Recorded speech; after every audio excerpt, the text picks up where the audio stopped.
Welcome to everyone to this plenary session on hydrogen. I think that, maybe I'm wrong, of course, but to all the panelists and all the listeners, I think that this is one of the most important topics that we have to consider for the future of our energy ecosystem. It's my view, but, that's why I'm very happy. I'm very happy to be participating here and giving the floor to our wonderful panelists. I see Marco Pezzaglia arrived. Okay, Marco Pezzaglia, you have the presentation also ready in chat, no? Yeah, yes. Okay, very good, very good. Okay, so I will do the following. I will not waste any time in introducing you, but I would like you to introduce yourself. Saying why do you think, so I will give the natural sequence is Gambato, Hasan, and Pezzaglia. Pezzaglia arrived last.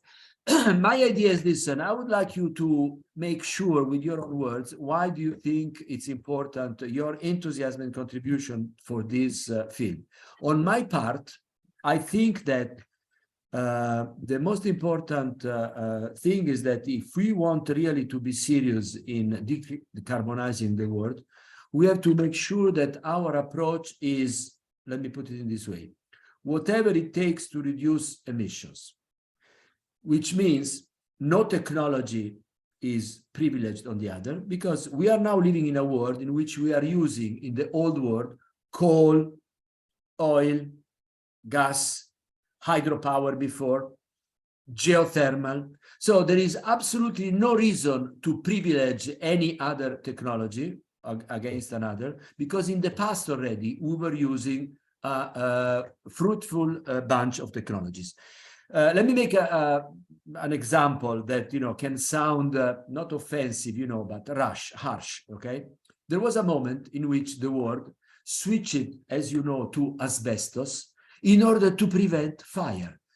We remember that, San Francisco was destroyed by fire. There were catastrophic fires in the history of humankind. There was a moment in which asbestos was actually finally providing the solution, and we got a good period of using asbestos.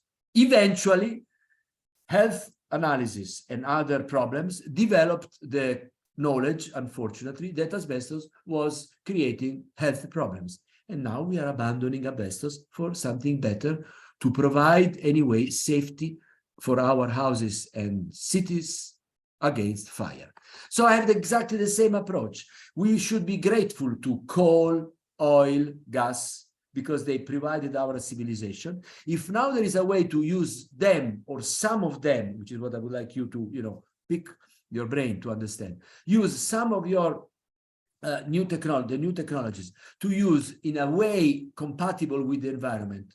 And I'm referring, for instance, to the CCUS of Saudi Arabia that says we will use, carbon circular economy, meaning we will use carbon sequestration to produce hydrogen. So the hydrogen will be a blue hydrogen with, say, 85% carbon free, or whatever is the percentage of technological freedom from CO2. That is another way that can go. And of course, we can produce hydrogen with photovoltaic, so it will be 100 almost %, except the issues of other environmental problems of dismantling the batteries or whatever. Okay, so that's a feeling that I have as an economist, because I'm not an engineer, I'm not, of course, a technologist, but I think that this is the best message we can provide to the population. So I will leave the floor to Gambato. We have essentially 55 minutes from now until 1 o'clock. So you feel free to use all the time you want within 1/3 of the remaining time. Gambato, Hasan, and Pezzaglia, please. Thanks, Professor Bollino. First of all, thanks to your organization for this opportunity of joining this discussion. I'm Alessio Gambato, part of the Decarbonization project division at Snam, and I'm working as a technology development manager. The good reason to join this discussion and to talk about hydrogen, first of all, let me say that you were saying about the direction that we need to take here and now is very clear. That the target is has been set out, and it's reaching net zero by 2050, no? And in this perspective, there's a broad consensus around the fact that hydrogen will be a part of the picture in this journey, okay? So this is the reason why we think that we need and we are engaged in working in this transition, and I will try to provide you some contribution to the discussion to see how let's say the infrastructure in Italy and Europe as well can play a role in this transition. So I would like to leave the floor also to other. No. You go on with your presentation. Then Hasan will present himself, and after the presentation, we'll do this, in a very informal way, but very effective way. Please go ahead, Gambato. Thank you so much. So I would like to show and to share with you and with the audience a few slides just to drive the discussion. Okay, can you see it? Can you see it? Yes, we can. Yes, perfectly. Pathways toward hydrogen. Snam. Okay, fine. So Snam is a company, is a leading company in the gas infrastructure. We own and manage over 30,000 kilometers of pipes across Italy, 17 billion cubic meters storage capacity, and we also have affiliated companies in Europe, as you can see in the picture. But we are also diversifying our business to drive the energy transition, and hydrogen is one of the pillars of this transition. As I was saying before, net zero is the target, and in this perspective we can point out a few key trends that will drive this transition. First of all, electrification of file demand will drive this transition. Up to 50% of final demand will be electrified in next 30 years. And of course, energy efficiency will play a role again in squeezing down the overall demand. Renewable energy penetration will be absolutely crucial, with at least 70% of primary energy from wind and solar. But in this perspective, as I was saying, hydrogen is part of the picture, together with other green gases and with CCS solutions as well. So coming to hydrogen, there's a broad consensus around the fact that green hydrogen, renewable hydrogen will have a role in this transition. If we do an average between some of the key sources that you can see in the slide, so International Energy Agency, Bloomberg, AIEE, and so on average 15% of the final primary energy demand in 2050 timeframe will be covered by hydrogen, and this will basically be done using renewable hydrogen, so green hydrogen from electrolysis, but also blue hydrogen, especially in the midterm. And this will imply that we will be needing a lot of clean energy. And in a European perspective, this will imply the need of importing a lot of energy, according also to the last objective set out by the European Commission. Importing large quantities of green energy, and particularly of hydrogen, will be needed to match the demand in Europe.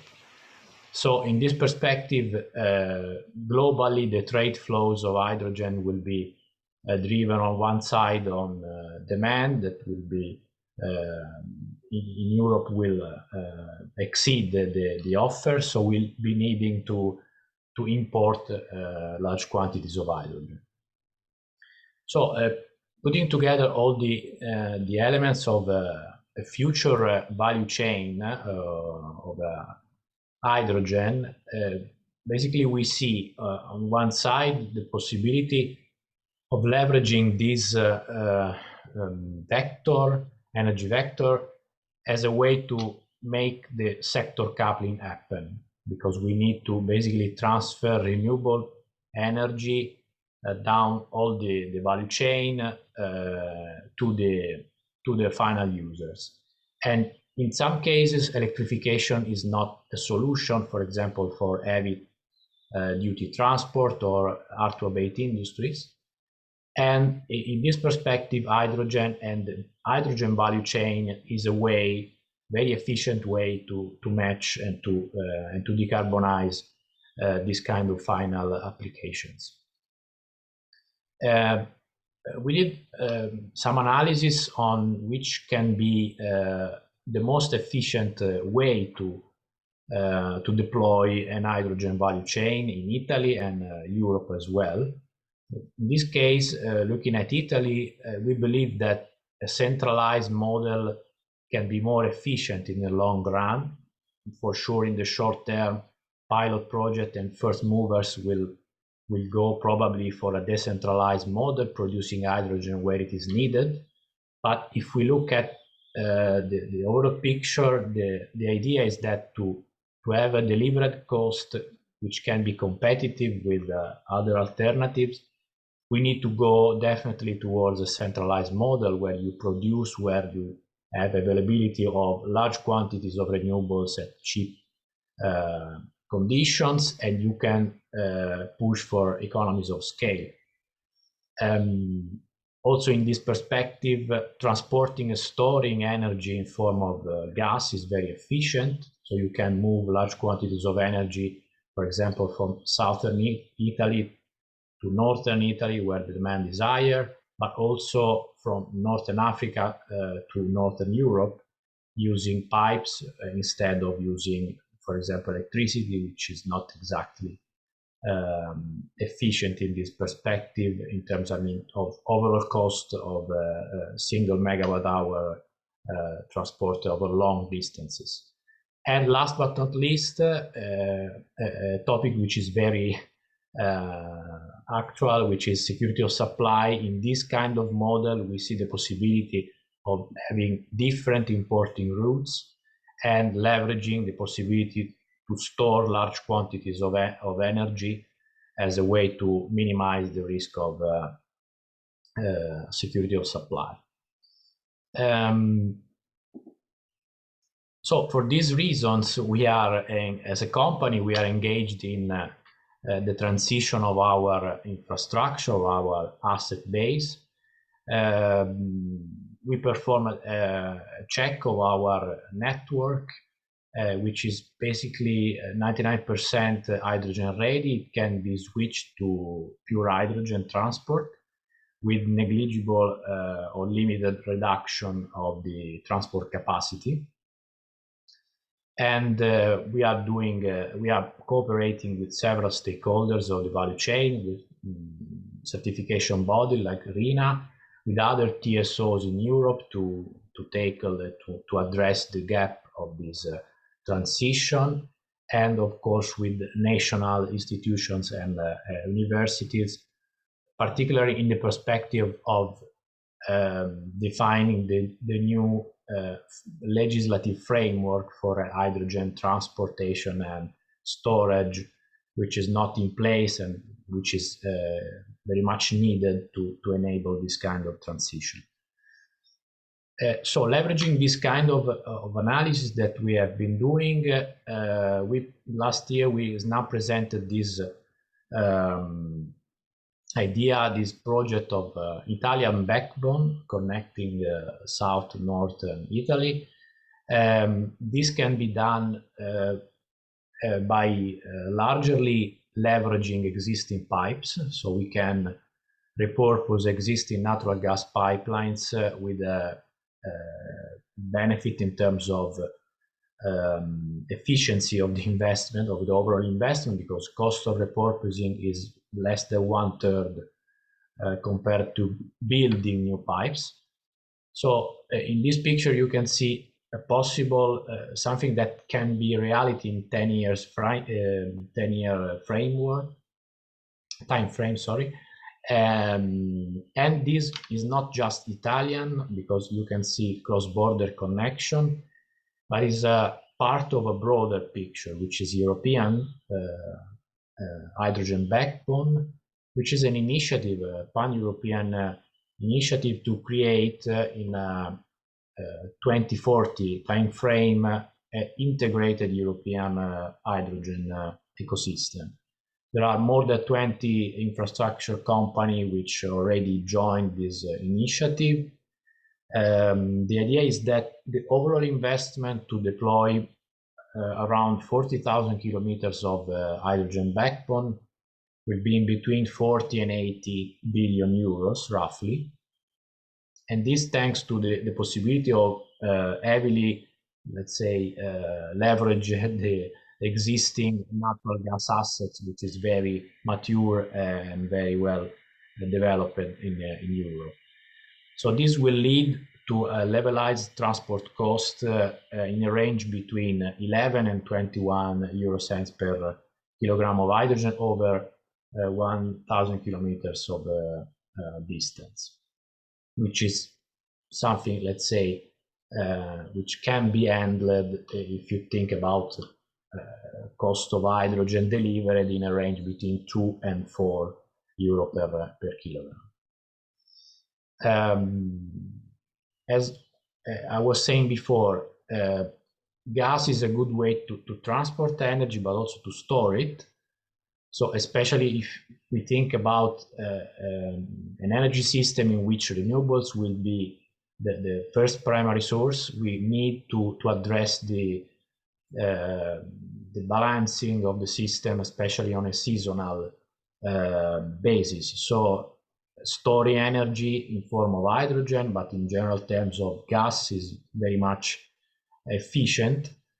Obviously, the daily storage is much more efficient if addressed with batteries, so in form of electricity. But for example, if we look at weekly storage, the possibility to use power-to-power solutions, so basically starting from electricity, producing hydrogen, and then back to electricity, which is not exactly efficient, but is more competitive, for example, to store energy on a weekly or monthly basis if compared to pure to battery cycles basically. In this perspective, we are, as a Snam, we are working on the evolution of our gas storage that we own and we manage in Italy. We did complete successfully many tests which confirm the possibility to store hydrogen in the depleted natural gas fields. And we have ongoing tests in a reactor to simulate basically what happens in a real reservoir. And eventually the end of this program will be the validation of this test in a real storage site that we plan in the near future. Finally, just a few highlights on what we have been doing about hydrogen readiness of our assets. We completed 3 years ago successfully the first injection campaign of hydrogen with the blending up to 10% in a portion of our grid with 2 industrial off-takers connected. And this is also another way to, in the short term, to start decarbonizing the gas value chain. We are engaged also with the providers, technological providers of our turbo compressor fleet, which we have installed in our compression stations to push the gas along our pipelines. And we have completed successfully factory and field tests with our technology providers. And finally, just an overview of some projects in different sectors, starting from hard-to-abate industry like ceramic industry. We have this cooperation with Iris Group in Italy. We did successfully test with technology provider, with the steel-making company involved with technology providers to prove the possibility to use hydrogen in blending again with the natural gas without major investments on the end user side. And on the last but not least, on the mobility side, we have projects in public transportation with airports and with railway company to convert non-electrified railways, which are actually operated with diesel trains, to switch in towards fuel cell trains as a way to decarbonize this kind of public transportation systems. So this is all from my side. Thanks for your attention. Yes, thank you very much. If you can okay, share the screen. I have some questions, of the man of the street, before giving the floor to Hasan. You mentioned that the backbone of the Snam, you see the picture of the Italian and then the rest of Europe pipelines, is ready in the near future to switch. But what will happen in the transition? I mean, it's not that we are, like in Sweden, when they moved from left-wing, driving from right-wing driving overnight. They couldn't move trucks first and cars later. They did it all in one night, they said, okay? And they did it, by the way. Maybe many of you don't know that it's Swedish, before joining the European Union, were driving on the left like the British, okay? And then eventually they switched to the right side like the rest of the world, more or less. So the question is this one, is the transition possible in such a way, or how would you envisage a world in which gas will continue to flow from Algeria, for instance, from the southern part of Italy, or not? Or you will have to stop in one moment gas and say from now on is 100% hydrogen. How is the transition feasible in economic terms? The good news is that we have the possibility to leverage as the gas market will go down during the next decades.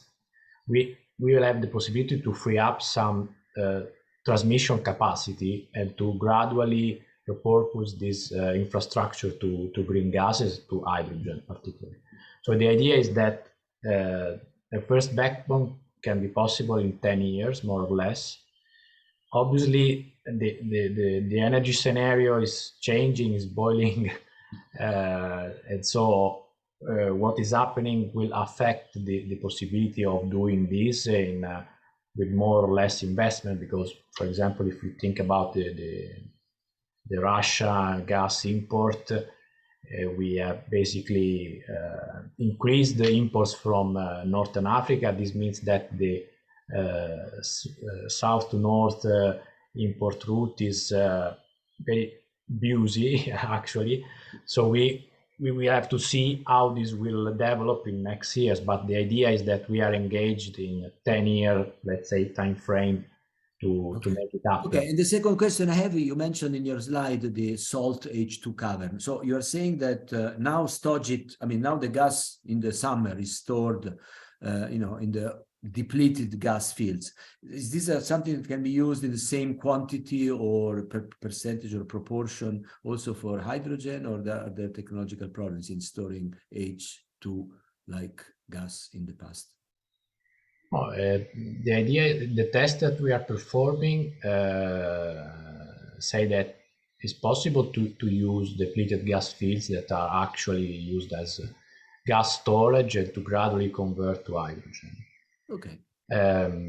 So this is the idea, yeah. Okay, wonderful. No, so these are reassuring news. So I think this is perfect because we have seen some cost, 0, 11, 21 cents per euro, per 1,000 kilometers of transportation, which means that the gas can be transported. Let's see now with Shahid Hasan if gas can be produced in a compatible way worldwide from his side, the Middle East side, and see how this can be transported to Europe that is needing so much energy. Please, Hasan.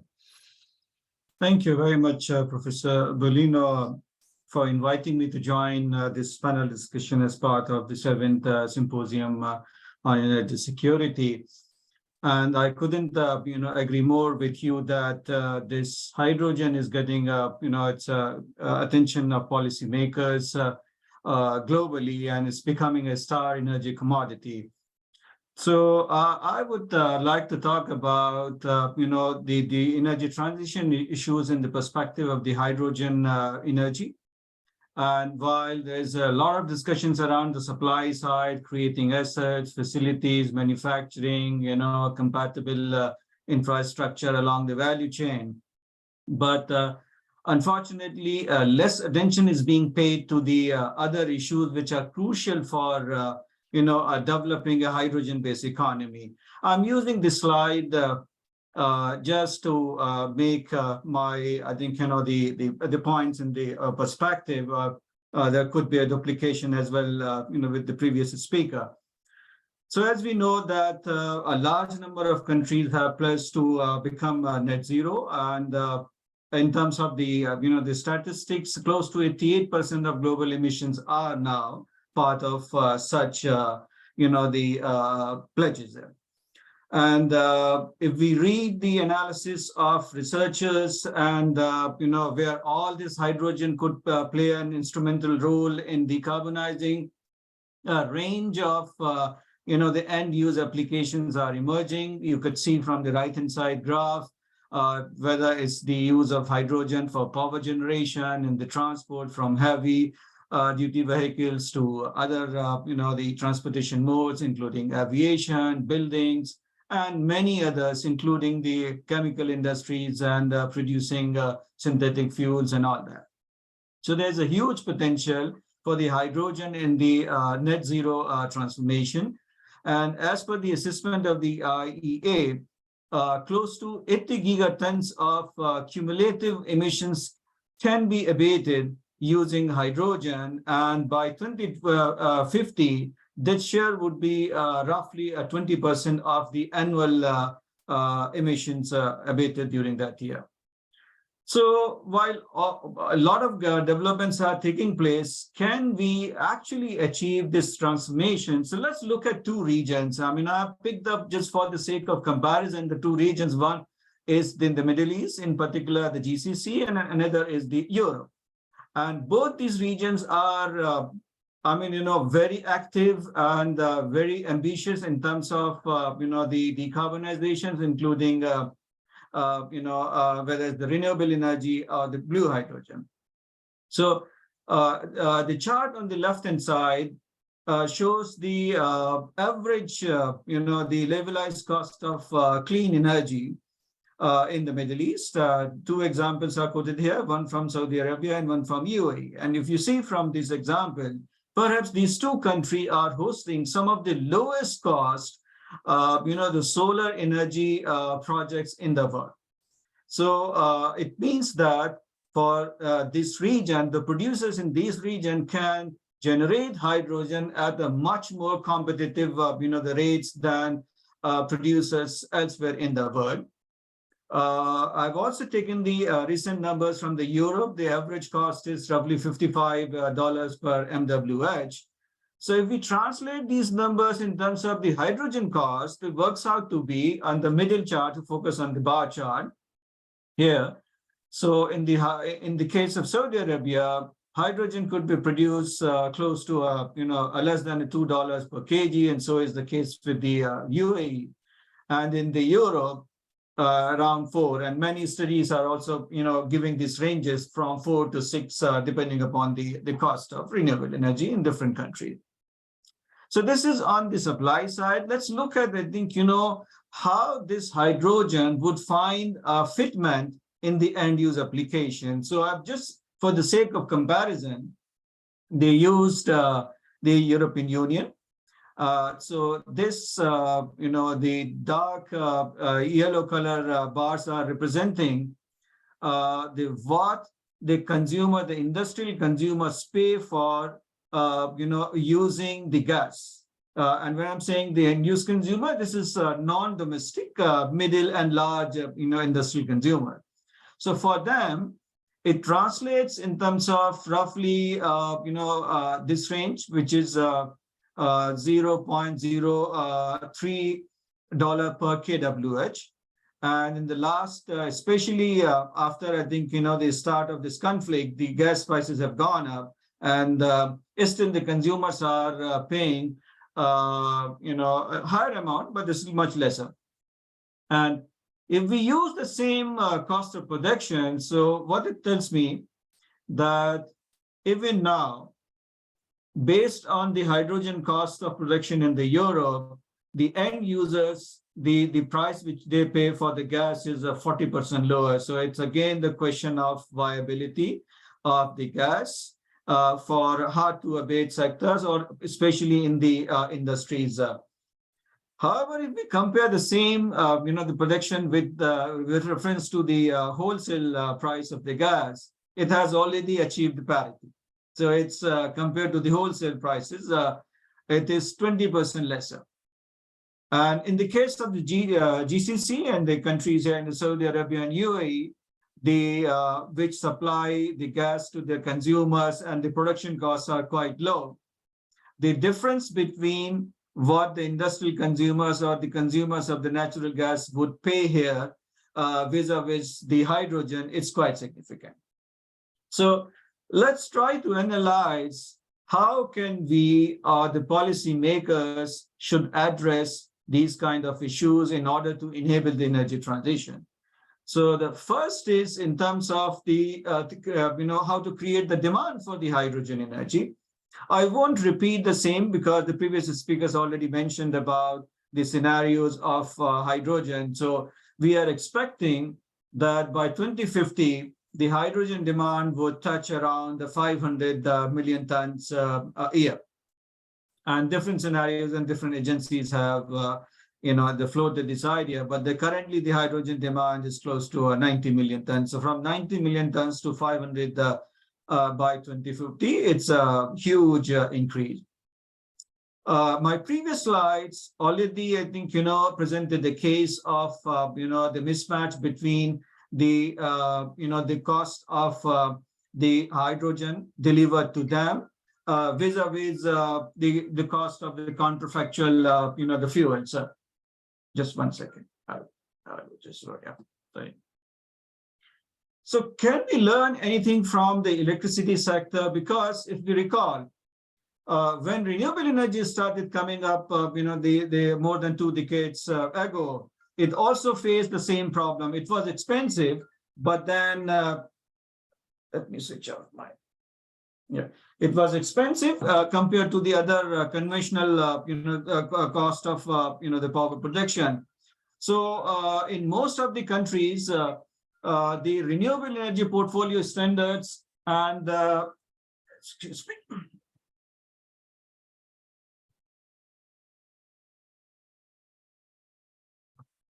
Apologies for this interruption.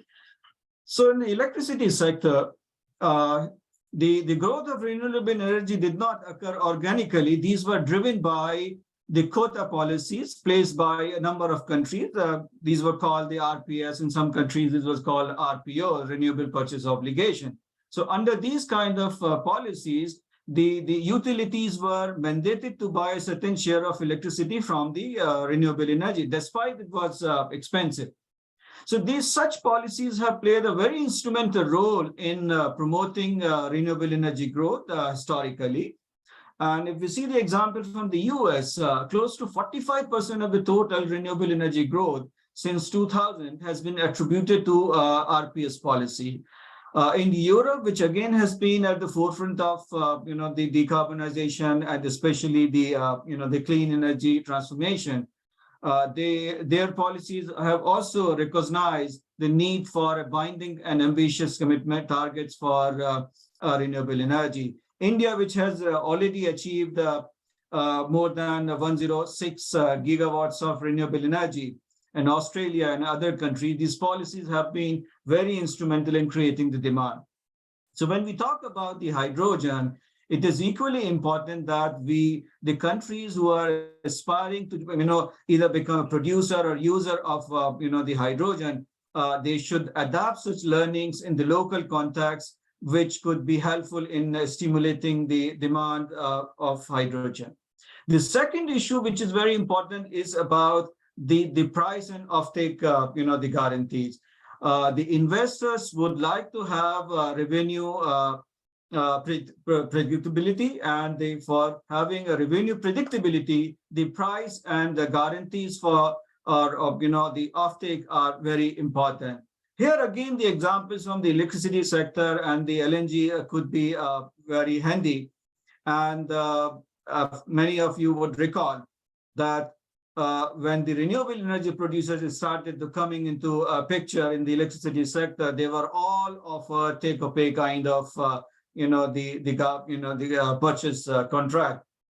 So there are a lot we can learn from the electricity and the LNG as well. On the right-hand side, this is kind of the security mechanism which was used in the case of India and was very helpful in creating the comfort among the investors, especially the clean energy producers in a country where nobody was sure whether I would be paid back by the the utilities for the electricity which they are purchasing. So same kind of security mechanism could also be devised for the hydrogen, especially at the early stage of the clean hydrogen projects, to provide some degree of comfort to the producers as well as their investor. The third issue here is about the scaling of the infrastructure. Previous speakers already highlighted these challenges. I would re-emphasize just one scenario where the IEE report says that by 2030, we would require close to 16 to 24 million tons of the clean hydrogen.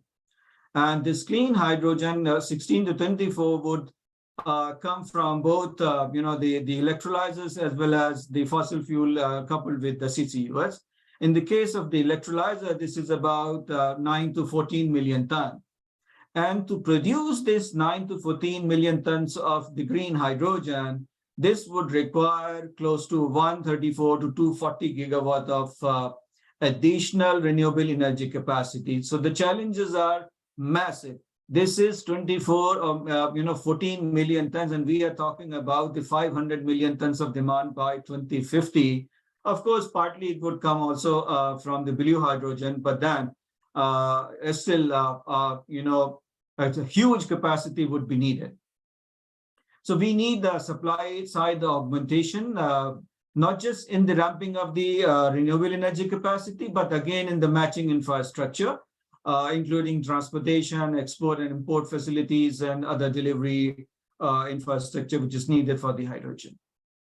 So considering these challenges in scaling up the infrastructure, perhaps the policymakers can provide some kind of the support mechanism, streamline the process of either licensing or any other kind of the environmental clearances which are needed, and the other kind of either the grant or the support in terms of the R&D, which would bridge the financing gap as well as make the hydrogen more the competitive would be desirable.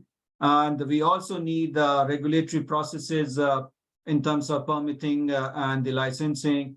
Perhaps I think not only this, but then there is also especially in terms of the certification and monitoring is also going to become very crucial.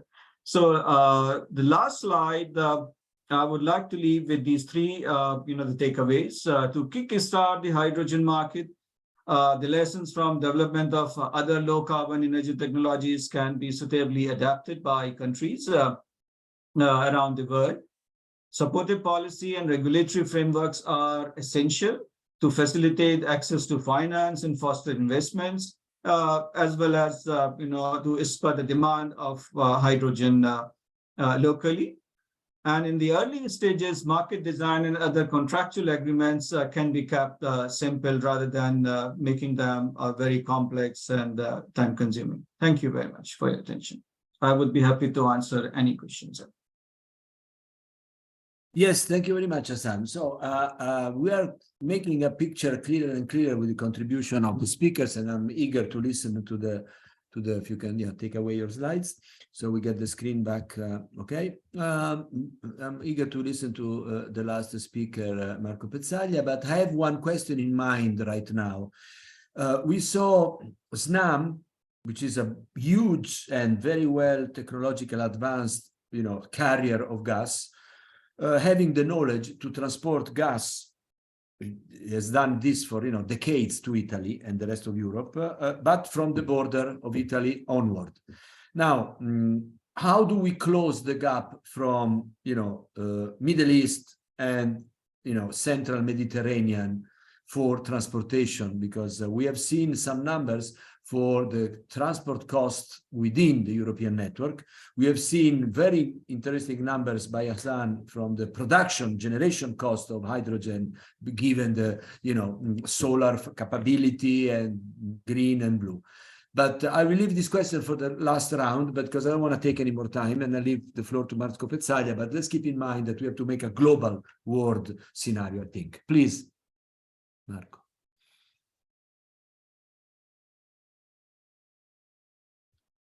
I guess you're muted. If you have to unmute yourself, however.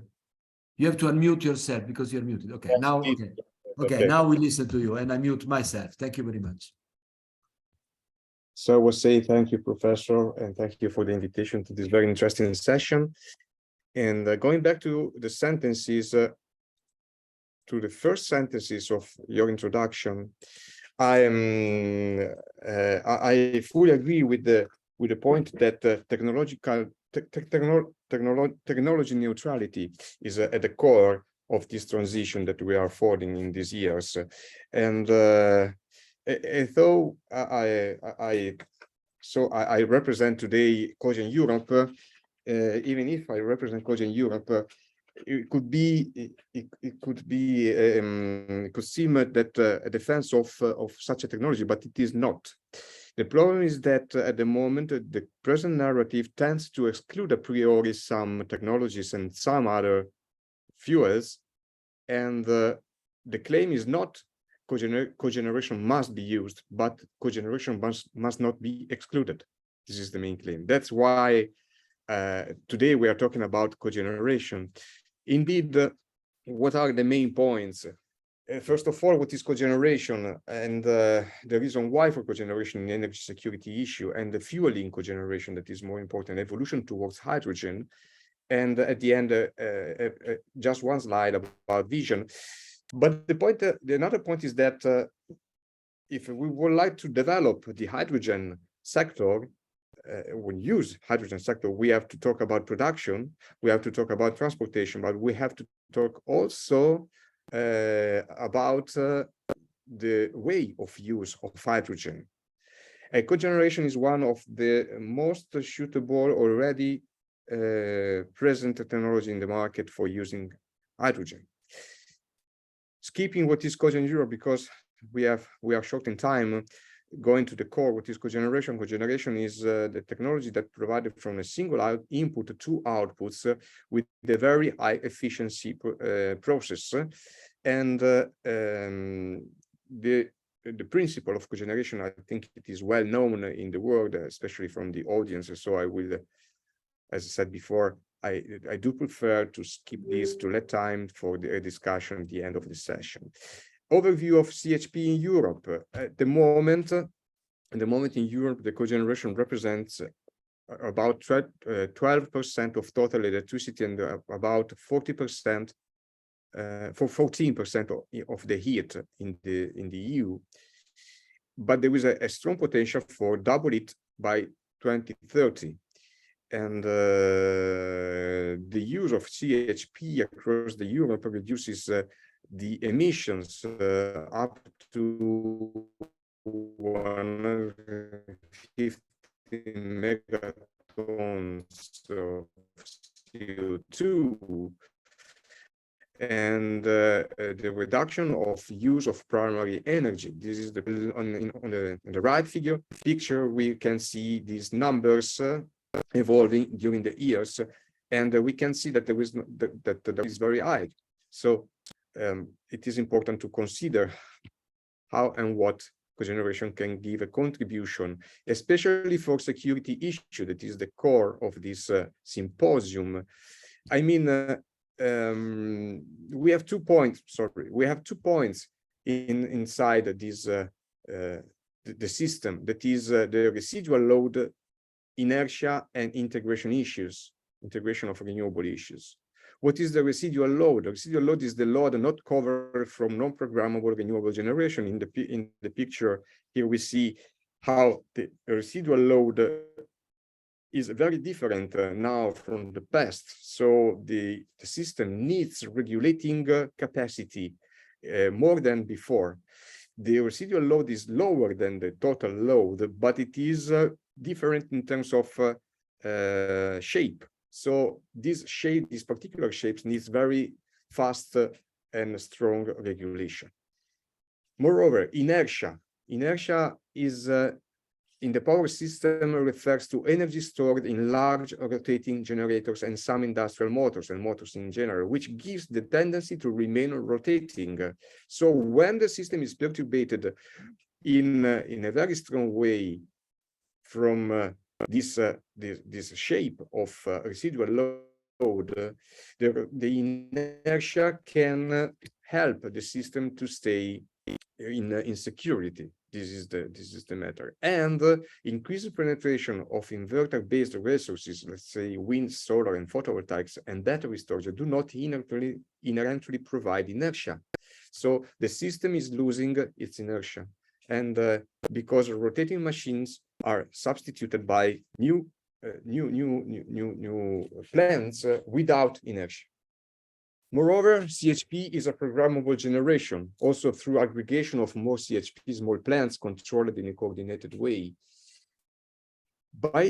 And this shows clearly how cogeneration can supply the system, contributing to the security of the system, even in a world when the traditional generation is substituted by other kind of non-programmable and not inertial generations. So what can be the role of CHP in the 55 and REPowerEU? We have here 5 fields of intervention. So first of all, the energy supply that starts from 12% of electricity and 16% of heat at the moment, but it can be doubled by 2030. Okay. Then there is the empowering consumers. Cogeneration is put inside, typically inside the consumer level, and can so ensure the security of energy of the single consumer. As a third point, the energy efficiency. All these things can be done by cogeneration in a very efficient way. And this efficiency is very, very important, even for the saving of use of gas, for example. As the fourth point, there is the renewable energy. As we will see in the next slide, cogeneration is ready to be used with renewable energy at the moment. And at the end, the energy resiliency of the system. CHP can contribute positively to energy resiliency. But to go to the core of our discussion of today, given that cogeneration is a technology that is suitable for doing all these things, what is the relation with the hydrogen? As we have seen before, cogeneration changed is fuel mix from the last years to the present years. There has been an increment of renewable use of fuel in cogeneration. And this is very important. also renewables or also hydrogen. Let's see the two main technologies of cogeneration that are already prepared to use to be fueled by hydrogen. And the fuel cells can heating and powering homes of European consumers. Empowering consumers, as said before, supporting the European energy transition and provide a flexibility to the energy system, and are very innovative solutions. Let's talk about the engines that are the most attacked, let's say, technology at the moment.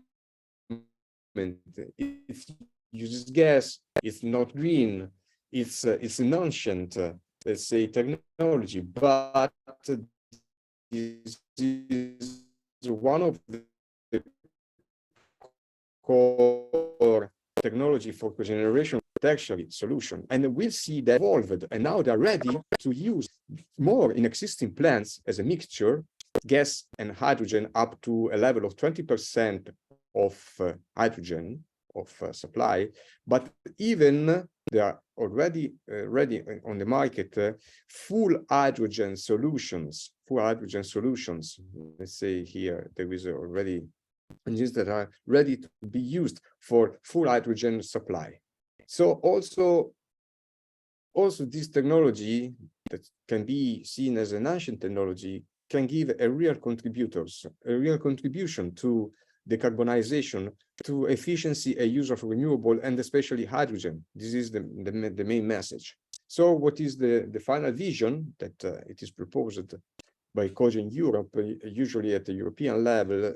It's empowering European citizens, industry, to generate their own efficient, reliable, and affordable clean heat and power locally, bringing together heat, electricity, and gas networks, allowing the efficient integration of substantial amounts of renewable energy and providing energy when and where needed, enabling an integrated energy system and cost-effective transition towards a sustainable future. It could seem a too much political sentence, but it's all true. This is the matter. This is what is important. And thank you for your attention. And I think, and I hope that that has been interesting for this symposium. You are muted.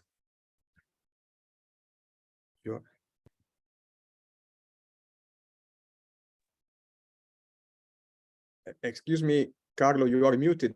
Yes, I'm sorry. Yeah, sorry. I just wanted to say to thank you and all the other participants, and immediately ask the Secretariat, Anka, if there are questions and answers from the audience of these plenary sessions, so that, you know, we can accommodate other questions. Otherwise, I have, you know, again, my view of asking. So while we're waiting for the questions from the panels, if the panelists, if there are others, again, I think I got a much better picture now.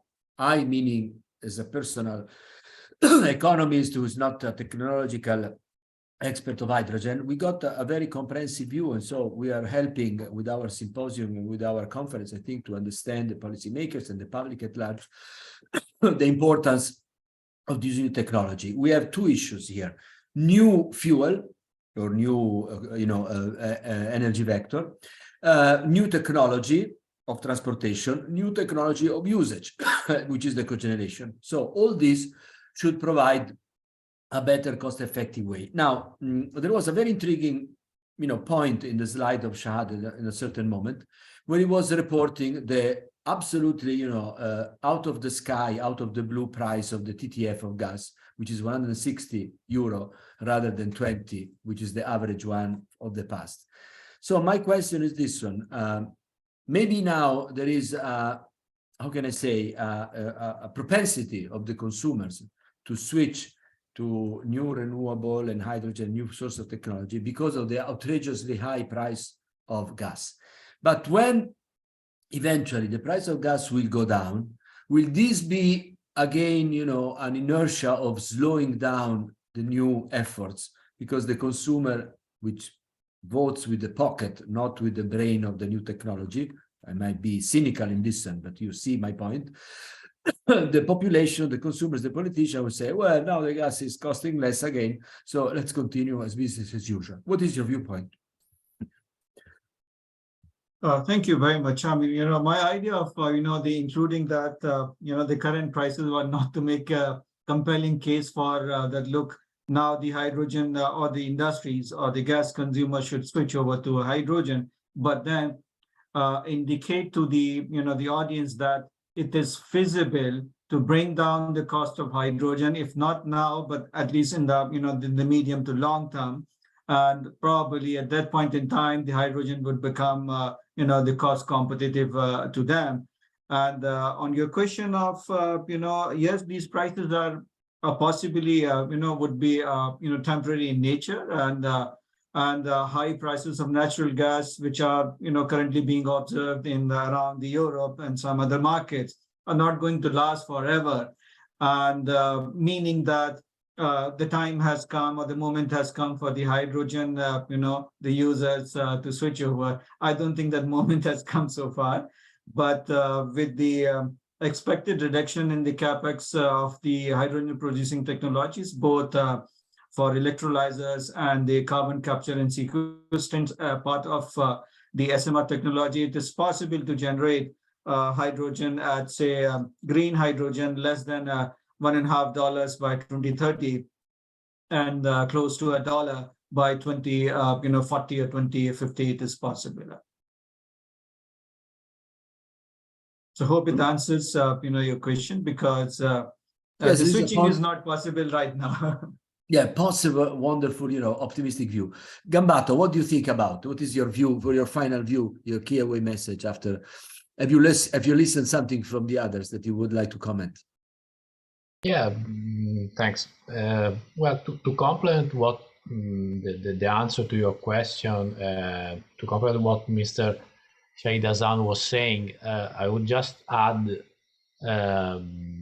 something about the need to mobilize investments in the short term, because maybe a way to prevent what you were suggesting as a worst case after the price of a current price of energy will go down, hopefully, is probably to start mobilizing investment to boost renewables, to let the value chain of renewable hydrogen move forward here and now, because the problem is let's say the chicken egg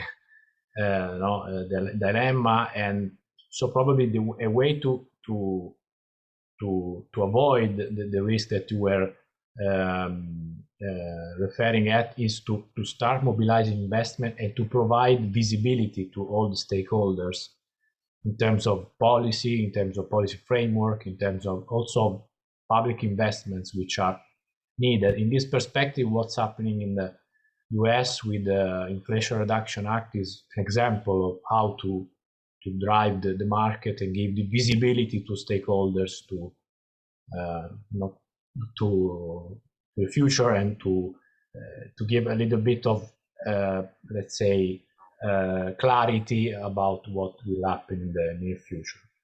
Okay, I think this is very interesting, and we have also a double dimension. One is national, that is talk to the politicians in order to make them aware that they have to provide a framework of institutional either incentives or regulation that is conducive of new investment, because the investment is done if there is, a policy strategy. The second one, that is again from Marco Pezzaglia, is the idea that we have also to make policymakers aware not only on the cost of something new, but of a new technology, because you were saying that COGEN is actually in between new fuel and new energy efficiency. You see, you remember the old, the old 2020 of the European Union was saying 20% of renewables, 20% of energy efficiency, 20% of reduction. Now here we are something which is joint, is COGEN, because you can achieve both a better efficiency by co-generating heat and electricity, but also using a new source, possibly renewable. So you have sort of a double twist that should be put together. And maybe that's more difficult for a politician to understand. So you have to find new ways to provide, a clear message for having what Gambato said, immediately new investment, conducive regulation from the policy action. Please. Well, I find very interesting your considerations about the market price, especially in conjunction with the role of cogeneration. It is natural that the customers tends to satisfy their needs in the cheapest way. So it could seem a reasonable choice that to turn off the cogenerator or to supply it with natural gas when it will be again at a reasonable price, available at a reasonable price. But my personal view is that the market gave us in these months a clear message that was we thought certain and stable. It is not. Today is a war. Tomorrow can be a new pandemic situation, a great accident somewhere. The markets are all teach us that certainty and stability is not the characteristic of the market. Instead, they are not. So we have the responsibilities. The policymaker has a responsibility to drive the system towards a new way of satisfying its needs. From my point of view, it's reasonable and it's right to insist on new renewables because it is our energy. And it is very also important to merge the system, the energy system from electricity and gas, and the hydrogen is what is at the core of this, because the system needs to be driven to a new situation where the risk of uncertainty can be well managed in the future. This is the matter, I think. Yes. Okay.